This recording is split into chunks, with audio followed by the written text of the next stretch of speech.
So in last video we discussed till the structure of the hard disk. Now we discuss the storage capacity of hard disk. तो जो hard disk होता है उसका जो storage capacity होता है वो large amount को एक्सेस करने के लिए होता है या स्टोर करने के लिए होता है। अप टू 4 टेराबाइट्स तक वो अपने पास स्टोर कर सकता है। जो हमारा डिस्क होता है वो बहुत हाई स्पीड से रोटेट होता है।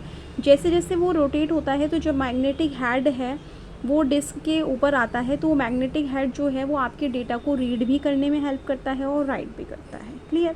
नेक्स्ट आपका आता है सीडी रोम, जो बेसिकली आपके सीपीयू में भी लगा हुआ होता है और आप उसमें अपनी सीडी जो है इंसर्ट कराते हैं। डेटा उसके अंदर जो भी लिखा हुआ है इस डेटा को वो रीड भी करता है और समटाइम वो सीडीज़ को जो है राइट करने के लिए भी यूज़ किया जाता है।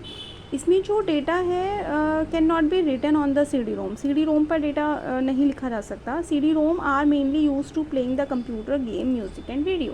बेसिकली वो आपके कंप्यूटर और म्यूज़िक के लिए यूज़ किया जाता है। जो नॉर्मल सीडीज़ होती हैं, तो सीडी रोम है ना, जो नॉर्मल सीडीज़ होती हैं वो यूज़ की जाती हैं आपको रीड एंड राइट करने के लिए। नेक्स्ट आता है how to use a CD ROM. CD ROM को हम कैसे यूज़ करते हैं। CD ROM can be played on a CD ROM device driver. हमें सबसे पहले एक सीडी रोम का ड्राइवर जो है अपने सीपीयू में इंस्टॉल करना पड़ता है, फिर उसको प्ले करना पड़ता है। Insert the CD Rome into the CD ROM device drive. CD ROM को सीडी रोम के जो ड्राइव है उसके अंदर इंसर्ट किया जाता है। The drive will display the data that is on your disk. जो भी डेटा आपके पास है वो डेटा वो आपका दिखाना शुरू करेगा।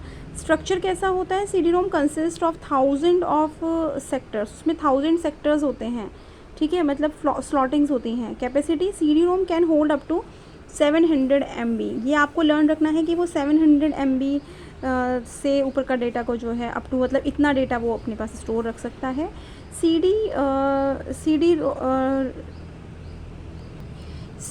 रीडेटेबल क्या होता है आपका। RW rewritable can be use to both read and write. जो रीडेबल होता है वो दोनों के लिए यूज़ होता है, रीड और राइट के लिए भी। जो रोम होता है वो ओनली आपका रीड करने के लिए यूज़ होता है, इसको हम राइट करने के लिए यूज़ नहीं कर सकते। रीडेटेबल सीडीज़ जो होती हैं वो आपकी बेसिकली किस लिए यूज़ की जाती हैं, वो आपके डेटा को रीड भी करती हैं, राइट भी करती हैं इन्फॉर्मेशन से। और इसमें आपके पास जो है जो you can store and delete the data. आप डेटा को स्टोर भी कर सकते हैं, डिलीट भी कर सकते हैं। इट मीन्स आप एक ही सीडी को काफ़ी टाइम बाद यूज़ कर सकते हैं रीड और राइट करने के लिए। Is it clear. So a blank CD can usually be bought from the market and use. हम क्या कर सकते हैं, मार्केट से यूज़ कर सकते हैं लेकर सीडी को। और ये look like just CD ROM की तरह ही होती है, बट इसमें जो है आपका डेटा इरेजेबल हो सकता है। नेक्स्ट आपका आता है डीवीडी आता है, that is your digital versatile disc. ये भी आपको नेम जो है रिमेंबर होनी चाहिए।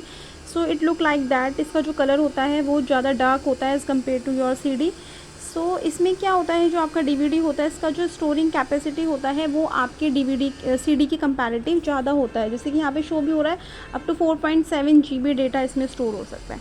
सो मेमोरी को हम मेज़र किस में कर सकते हैं। मेमोरी को हम रीड कर सकते हैं बिट में, बाइट में, मेगाबाइट में, गीगाबाइट में, टेराबाइट में। फाइन।